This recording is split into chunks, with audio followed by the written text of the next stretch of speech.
And Laura, we are going to start. So once again, good morning, good afternoon, good evening. Bonjour à tous. Merci de nous avoir rejoints.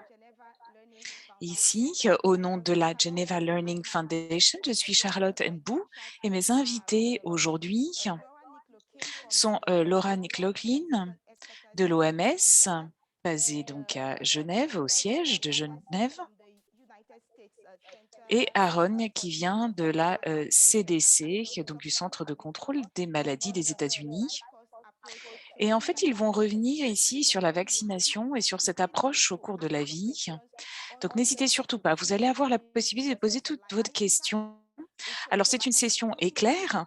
Donc, pendant cette session éclair, vous aurez la possibilité, évidemment, de poser toutes vos questions à nos experts pendant une durée de temps ici assez réduite. Donc, on revient ici sur une priorité stratégique 4, ici, de l'agenda 2030. Et nous allons ici aborder cet élément intéressant. Alors, j'ai déjà quelques questions, mais surtout, n'hésitez pas. Si vous avez une question, encore une fois, je le répète, vous pouvez poser toutes vos questions dans le chat directement. Vous pouvez aussi poser une question oralement si vous voulez le faire. Vous pourrez donc ici lever la main, je vous donnerai la parole.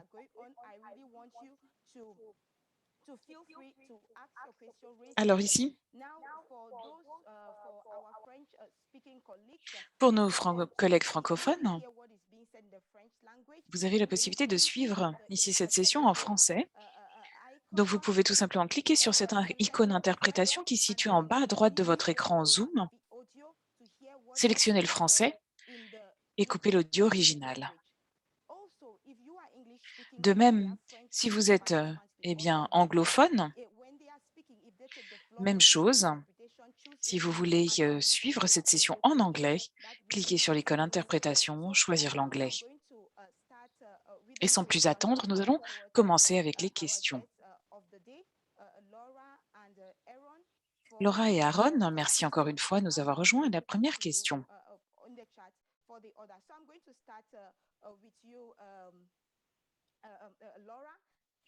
Laura, je vais commencer par vous.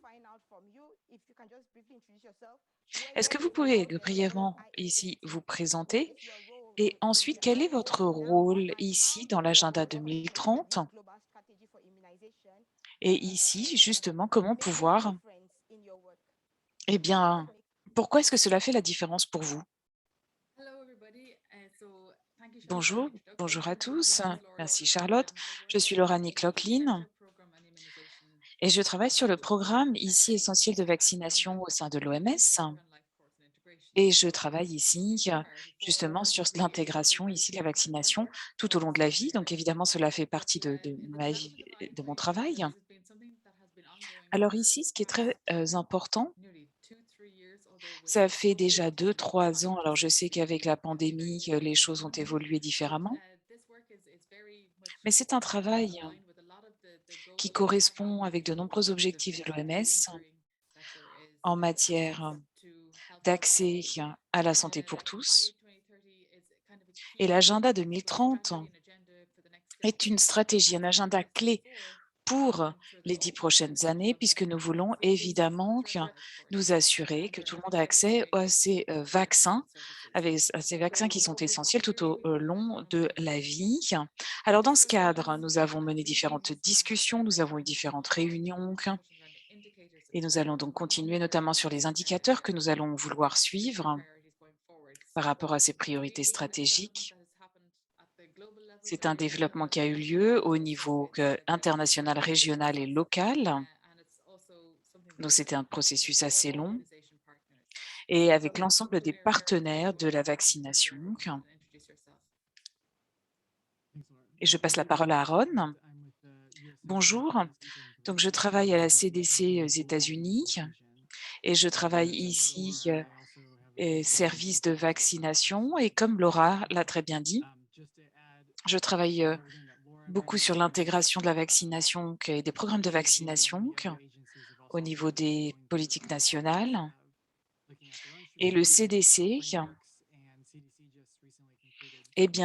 vient de terminer également une approche pour les 10 prochaines années également, qui ressemble aussi à cet agenda 2030 de l'OMS, où la vaccination, évidemment, a un rôle essentiel. Okay, thank you, Laura Merci, and merci Aaron. Laura So, et my question Aaron. to you now, Laura, what is the life course Première approach to question donc, immunization, qu'est-ce qu'une and why is approche this ici de la matter? vaccination tout au long de la vie? Pourquoi est-ce que c'est important maintenant?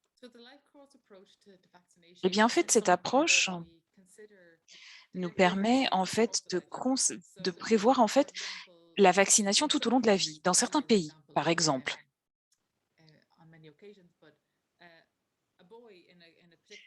Eh bien, un garçon dans un pays peut, par exemple, recevoir son dernier vaccin à l'âge de 9 mois, ici, eh bien, que parfois, le pays n'a pas nécessairement que développé d'autres vaccins. Donc, on veut vraiment que cette vaccination soit disponible tout au long de la vie et que cela ne s'arrête pas avec le vaccin contre la rougeole à l'âge de 9 mois.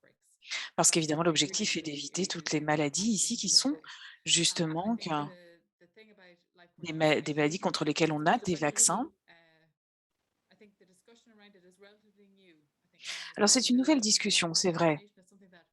C'est quelque chose qui s'est développé, je dirais, il y a 5 10 ans. Donc, c'est vrai qu'ici, les choses ont beaucoup évolué. Et il faut tout de même refléter à quel point c'est un nouveau ici item, parce que si vous regardez les recommandations, en matière de vaccination, il y a peu de vaccination, peu de recommandations qui se focalisent ici sur, par exemple, les adultes. Par conséquent, ce que nous essayons de faire, c'est d'établir ici, créer les différents services qui sont disponibles et aussi pouvoir mettre à la disposition donc des adultes aussi, ces éléments. Surtout s'agissant ici de la vaccination et de ce processus ici. C'est ce qui devrait donc nous être utile et être utile à de nombreux Thank you, pays. Laura. I want to ask a Merci question beaucoup, Laura. Aaron. Aaron, What are the potential benefits of this? quels sont ici les avantages potentiels de cette approche? Alors, pour revenir ici sur ce que Laura a très bien expliqué, alors dans l'environnement actuel, et c'est vrai que par exemple avec la pandémie,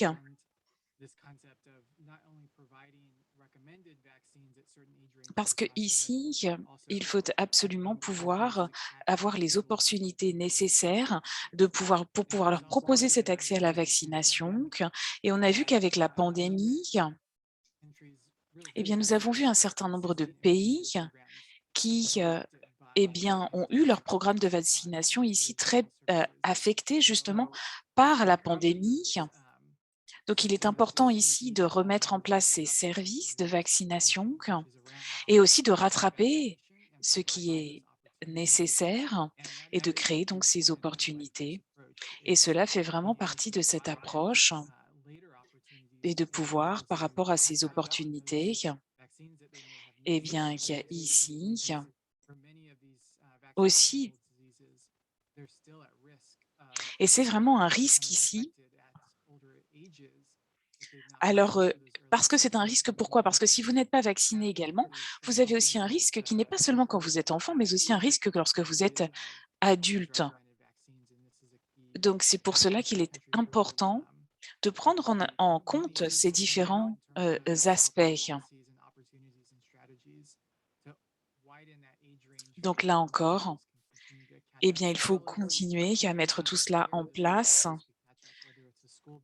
et aussi voir, est-ce que là, par exemple, est-ce que l'on peut s'appuyer sur les établissements scolaires pour cette campagne de vaccination? Est-ce qu'on peut s'appuyer sur, par exemple, le secteur privé, médical, privé? Donc, il faut aussi pouvoir avoir des partenaires et s'associer à différentes possibilités. Merci beaucoup. Et si vous venez de nous rejoindre, je vous souhaite la bienvenue. Nous avons avec nous Laura Nicklacklin de l'OMS et Aaron Wallace du CDC aux États-Unis. Et nous revenons sur l'approche de la vaccination tout au long de la vie. Si vous avez ici des questions que vous souhaitez les poser à nos deux experts, n'hésitez surtout pas ici à utiliser le chat pour poser votre question ou lever la main pour prendre la parole. J'ai une autre question, Laura. Nous savons que dans certains pays, eh bien, c'est vrai qu'il y a tout un travail qui a été fait sur l'agenda 2030. Est-ce que vous avez ici, par exemple, des conseils pour les professionnels de santé qui travaillent peut-être déjà sur l'agenda 2030 et qui voudraient ici mettre en place ce programme de vaccination tout au long de la vie? Merci pour cette question, Charlotte. Je pense que ici, cette décision dépend vraiment des éléments de preuve qui sont vraiment essentiels pour étayer ces programmes et prendre ces décisions. Donc, il faut passer par le groupe technique de conseil pour voir si, par exemple, on peut introduire une nouvelle vaccin ou un nouveau vaccin, s'il a été sous-représenté. Alors, c'est très important aussi parce que s'il y a un rattrapage, c'est ce qu'Aaron disait tout à l'heure, il faut qu'il y ait un rattrapage de la vaccination si jamais la vaccination ne s'est pas, par exemple, déroulée comme prévu ici ou si ces adultes n'ont pas été vaccinés en tant qu'enfants. Donc, c'est vrai qu'on voit encore beaucoup d'enfants qui eh bien, sont passés à travers les mal du filet quand ils étaient petits pour la vaccination et donc qu'il convient de rattraper ici. Donc, s'il n'y a pas de politique, eh bien, c'est vrai que c'est difficile. S'il n'y a pas de structure ou de procédure en place, même pour les professionnels de santé, c'est assez difficile finalement de savoir que faire. Parce que lorsque vous êtes un professionnel de santé et que maintenant, eh bien, vous êtes face à même un enfant qui a plus de 9 mois, alors que dans le programme de vaccination de votre pays, la vaccination s'arrête par exemple à 9 mois, eh bien, c'est difficile de prendre ses choix. Donc, c'est vrai qu'il est important ici de pouvoir avoir des protocoles qui soient clairs, des stratégies qui sont claires pour permettre aux professionnels de santé ici de travailler en toute sécurité, en toute confiance. Et je pense que c'est vraiment un des éléments clés ici. Vous devez avoir en effet tous les éléments de preuve nécessaires pour vraiment ici, eh bien, là encore, introduire par exemple un nouveau vaccin dans ce programme de vaccination. Et pour cela, il faut avoir aussi des données spécifiques sur la maladie pour mettre en place les politiques nécessaires, les stratégies nécessaires et aussi ensuite le suivi. Donc, ce sont différents éléments qui doivent être mis en place. Merci, Laura. Aaron, on a parlé d'utiliser les éléments de preuve déjà disponibles. Et si l'on prend la priorité stratégique numéro 4 de de l'agenda 2030, alors pour vous, par rapport à ces données ici de surveillance, comment est-ce que vous pouvez les utiliser pour établir vraiment un programme de vaccination solide? Oui, comme Laura l'a très bien dit, ces données sont absolument nécessaires. C'est important parce que l'on a besoin d'avoir ce lien. C'est un aspect très important par rapport à cette approche. Ici, parce que sans données au niveau national ou local, ça peut être difficile pour les ministères, par exemple, de la santé, d'avoir les financements nécessaires pour modifier quelque chose. Donc, il faut ici prendre cela en compte avec, par exemple, les doses de rappel, comme par exemple pour le tétanus.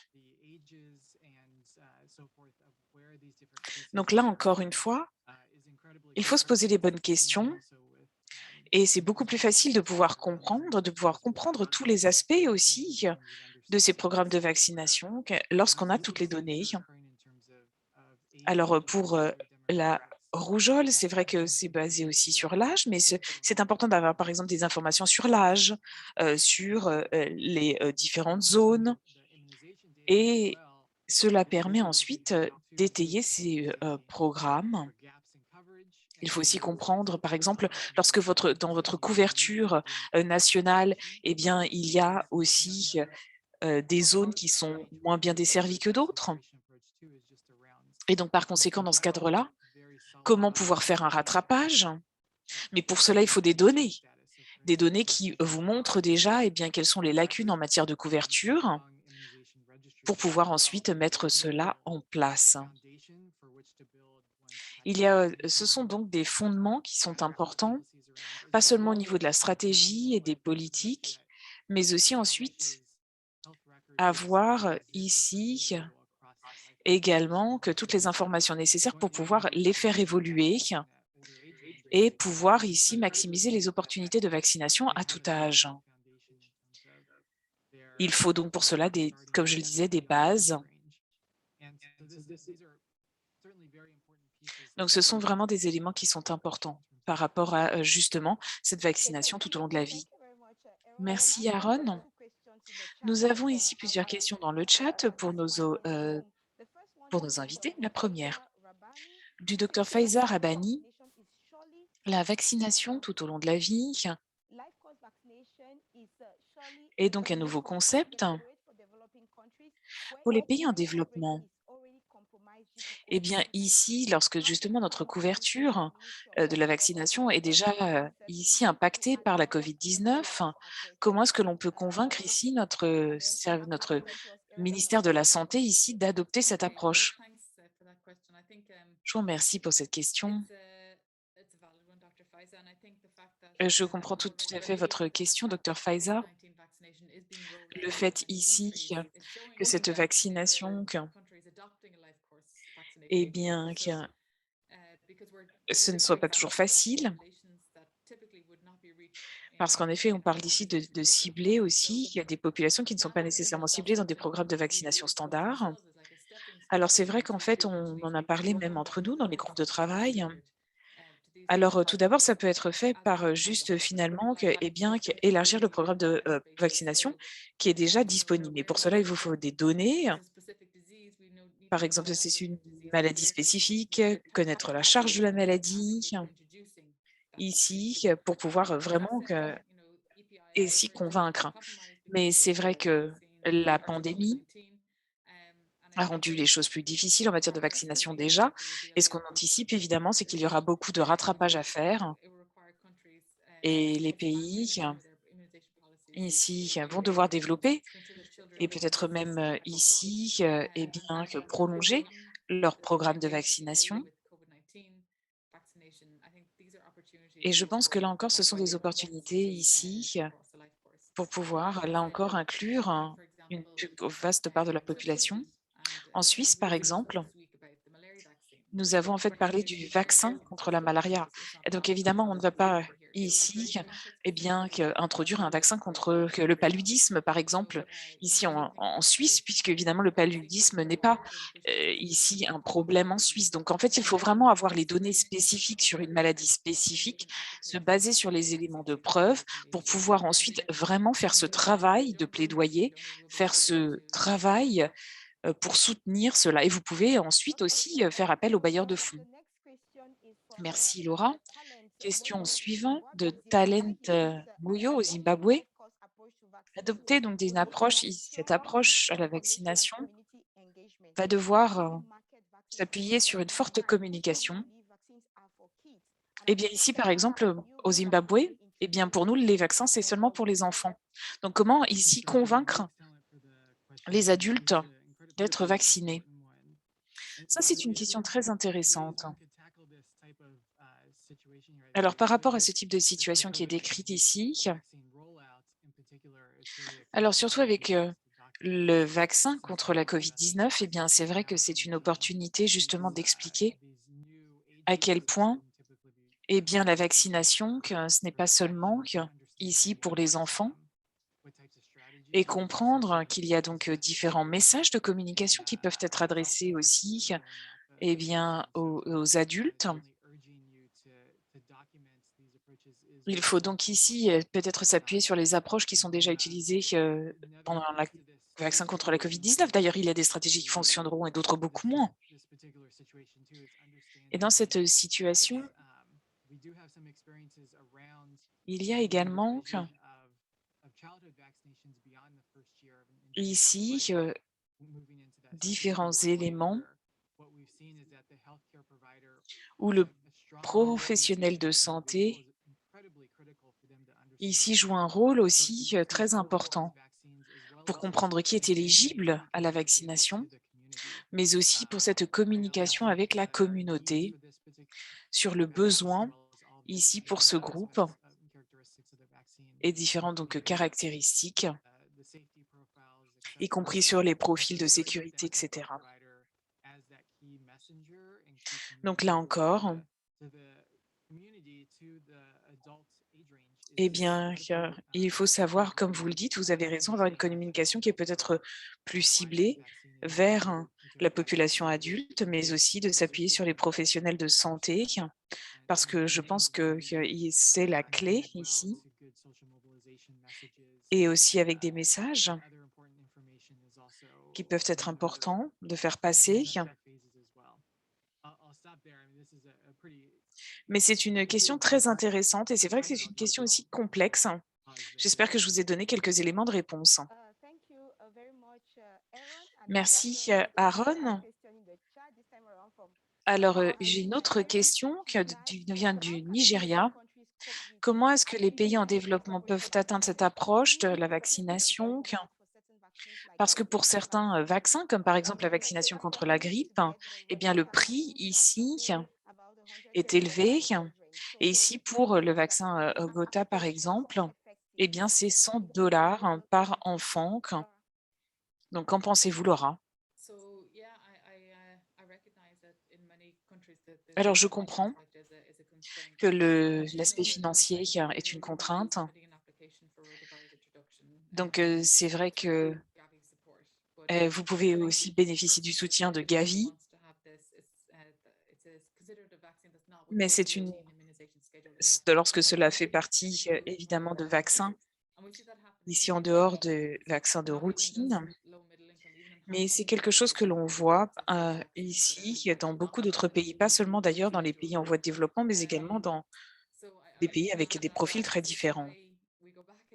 Et c'est pour cela qu'on en revient ici toujours à ce point d'avoir des données qui sont disponibles et que vous pouvez utiliser, qui sont une bonne illustration ici de ce qui peut être fait.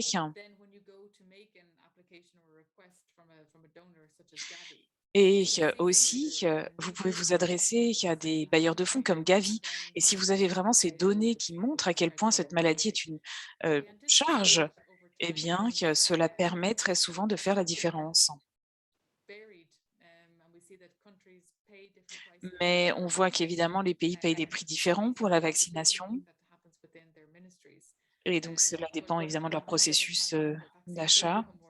Mais j'espère qu'à l'avenir, les vaccins pourront être ici plus disponibles pour tous. Mais ça reste pour l'instant, en effet, un des défis. Il y a beaucoup d'inégalités dans le monde de la vaccination. Ici, avec les différents prix qui sont bien demandés dans certains pays par rapport à d'autres. Non, Laura, je pense que vraiment tu as très bien répondu. Enfin, je pense ici que vraiment tu as été très clair et je pense que tu as souligné les éléments les plus critiques. Je pense que les données sont absolument nécessaires et aident vraiment à justifier les choses. Okay, thank you, Aaron. Thank Merci you, Aaron, Laura. We are merci actually Laura. moving towards the end of Alors nous nous our approchons de la fin de but cette it's a race now, session so I'm going éclair, to invite mais je vois une main levée. Joyce Murithi. Joyce, Donc je please vais demander à Joyce introduce yourself and de vouloir prendre la parole et de poser votre question, s'il vous plaît, Thank you Joyce. so much, Laura. Thank you, Merci Aaron Laura, and Charlotte. merci Aaron et My Charlotte. question is, I'm reaching out from Maryland, USA. My county, Donc Montgomery, has ici, done very well in terms of COVID-19 eh bien, handling, s'agissant but there de is still a lot of tout le compliance travail qui peut to être adults. fait, je pense que Adults c'est très vaccinating difficile aussi pour la against vaccination COVID-19. des adultes, y My compris question d'ailleurs is, des vaccins contre la what are you seeing COVID-19. in the US Donc, que fait-on ici aux États-Unis, au sein de la CDC, pour pouvoir ici vraiment essayer de pouvoir retirer et éliminer les barrières culturelles justement à cette vaccination chez les adultes?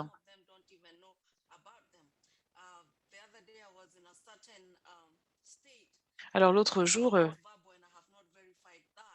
et ici, j'étais en déplacement et quelqu'un me disait ici que même les professionnels de santé ne voulaient pas, par exemple, se faire vacciner avec le vaccin contre la COVID-19. Donc, par conséquent, comment est-ce que nous allons pouvoir les convaincre ici eh bien, que la vaccination, et la vaccination peut être ici positive, surtout lorsque culturellement, les vaccins sont pour les enfants. Et comment est-ce que l'on peut mieux communiquer sur les avantages de la vaccination, surtout chez les adultes, pour pouvoir ici justement éviter les maladies chroniques? Je vous remercie et éviter donc ces maladies contagieuses. Merci Joyce. Aaron et Laura? Oui, c'est une question très intéressante. Donc le CDC essaie de travailler très fortement, de travailler sur ces aspects au niveau national ici aux États-Unis avec la CDC. Alors nous avons une équipe qui travaille avec les différents États aux États-Unis pour essayer de renforcer la confiance en la vaccination. Mais ici, il faut bien comprendre la différence entre les différentes communications, les réseaux de communication entre les personnes, surtout pour ceux qui sont toujours très réticents face à la vaccination. Et puis aussi, comprendre quels sont encore les problèmes que l'on rencontre avec ces différentes stratégies et continuer, par exemple, à se déplacer dans des zones plus reculées, à aller à la rencontre des gens, donc se déplacer au sein des communautés pour pouvoir ici toucher un maximum de personnes et comprendre quelles sont en fait leurs barrières et savoir comment éliminer ces barrières à la vaccination. Et c'est vrai que, par exemple, il y a différentes ensuite techniques de communication qui peuvent être utilisées, comme par exemple les entretiens individuels. Mais c'est vrai que là encore, nous devons pouvoir continuer ici à communiquer. Ça, c'est absolument essentiel pour pouvoir vraiment eh bien, améliorer la couverture vaccinale ici. Mais c'est un défi aux États-Unis, c'est sûr. Et c'est vrai que d'autres pays aussi font face à cette même difficulté de vaccination. Donc, il est important de regarder les différentes stratégies et l'efficacité de ces différentes stratégies de communication, car il faut vraiment ensuite pouvoir peut-être s'appuyer aussi sur cette communication et cette stratégie de communication. En fait, je voulais juste revenir sur un point. Alors, c'est vrai qu'on a déjà beaucoup de programmes de vaccination qui vaccinent très bien, par exemple contre le tétanos et d'autres vaccins. Donc, on sait que, par exemple, il y a certaines personnes, par exemple, parce qu'elles veulent voyager, acceptent le vaccin, par exemple, contre la fièvre jaune. Donc, c'est vrai qu'à l'heure actuelle, c'est vrai qu'on parle de beaucoup de réticence, mais parce que c'est un nouveau vaccin, c'est aussi une nouvelle technologie de vaccin. Et je pense que si la communication eh bien, ici avait été faite différemment, je pense que les choses auraient été plus utiles. Et je pense que dans quelque temps, Eh bien, ici, les gens vont pouvoir avoir plus de confiance, mais aussi faire confiance à la science. Alors, c'est vrai qu'on en a beaucoup ici entendu parler. Et donc, à partir de là, eh bien, il faudrait voir ce que l'on peut faire.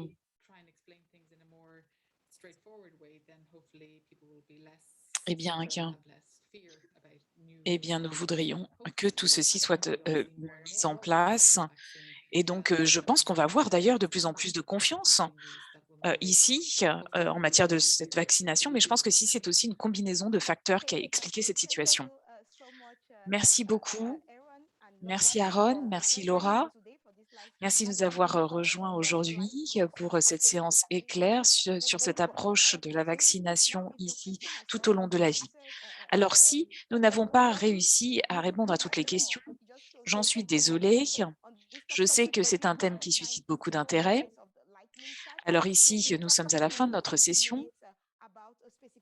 Et donc, l'objectif ici est de vous présenter aussi d'autres ressources nécessaires. Et ici, vous pouvez tout simplement voir le cadre donc, de l'agenda 2030. Et vous pouvez donc consulter directement toutes ces informations.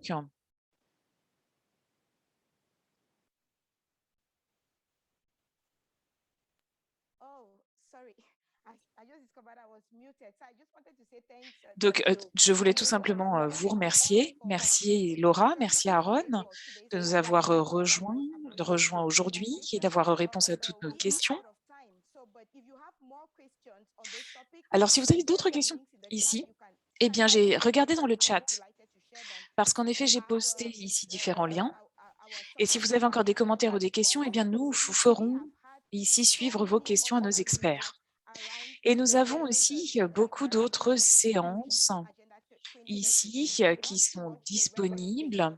Et surtout, n'oubliez pas que vous avez aussi accès aux différents enregistrements de ces sessions si vous souhaitez réécouter ces sessions. Et évidemment, faites-nous part de vos commentaires pour pouvoir, eh bien, ici, eh bien, faire mieux à l'avenir. Donc, encore une fois, si vous êtes intéressé, si vous voulez en apprendre plus, vous pouvez à tout moment ici visiter eh bien, notre site Internet sur les priorités pour l'agenda 2030 pour en apprendre plus. Merci Laura, merci Aaron de nous avoir rejoints aujourd'hui et je vous retrouve demain où nous reviendrons sur un autre thème très important. Encore une fois, un lien avec l'agenda 2030. Je vous remercie et à bientôt.